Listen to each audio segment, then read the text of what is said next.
ક્ષત્રિય રોહિત સમાજ કિમ દ્વારા આયોજિત તેજસ્વી તારલા તેમજ નિવૃત્ત કર્મચારી સન્માન સમારોહ અંબાજી હોલ કિમ ખાતે ભરતભાઈ રણછોડભાઈ પરમાર કિમના અધ્યક્ષસ્થાને આજરોજ રાખવામાં આવ્યો. ક્ષત્રિય રોહિત સમાજ કિમ દ્વારા આયોજિત તેજસ્વી તારલા તેમજ નિવૃત્ત કર્મચારી સન્માન સમારોહ અંબાજી હોલ કિમ ખાતે ભરતભાઈ રણછોડભાઈ પરમાર કિમના અધ્યક્ષસ્થાને આજરોજ રાખવામાં આવ્યો. સમારોહના અધ્યક્ષ ભરતભાઈ પરમાર તેમજ મંચસ્થ મહાનુભાવોની ઉપસ્થિતિમાં દીપ પ્રાગટ્ય કરી કાર્યક્રમને ખુલ્લો મૂકવામાં આવ્યો હતો.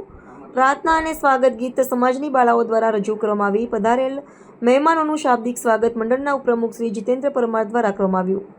મંડળની રૂપરેખા મંત્રી શ્રી દલપતભાઈ દેવજીભાઈ સોલંકી દ્વારા રજૂ કરી હતી. દાતાશ્રીઓને સન્માનપત્ર અને પુષ્પ આપી સ્વાગત સાથે સન્માનિત કરવામાં આવ્યા.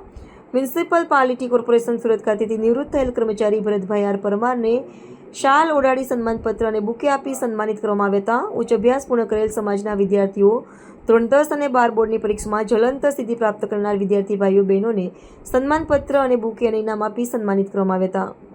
જુનિયર અને સિનિયરના વિદ્યાર્થીઓને સ્કૂલ બેગ નવીનભાઈ લલ્લુભાઈ પરમાર ઉલપાડ દ્વારા આપવામાં આવી હતી. ધોરણ 1 થી 9 અને 11ના વિદ્યાર્થીઓને પણ બુકે, સન્માનપત્ર અને ઇનામ આપી સન્માનિત કર્યા હતા. કાર્યક્રમમાં હર્ષદ ચૌહાણ, ઉલપાડ તાલુકા રોહિત સમાજ યુવા સંગઠનના પ્રમુખ પ્રવીણભાઈ મકવાણા, સામાજિક આગેવાન Navinbhai Parmar, રજનીકાંતભાઈ Chauhan, general manager Vapi Balwantbhai Solanki, Baba Saheb Ambedkar charitable trust પીપોદરાના પ્રમુખ મહેશભાઈ પરમાર, સંત શિરોમણી ગુરુ રવિદાસ વિશ્વ મહાપીઠ સુરત જિલ્લાના પ્રમુખ શ્રી રાજેન્દ્ર પરમાર, અંબારામ બાપુ તેમજ મોટી સંખ્યામાં સમાજ બંધુઓ ઉપસ્થિત રહ્યા હતા.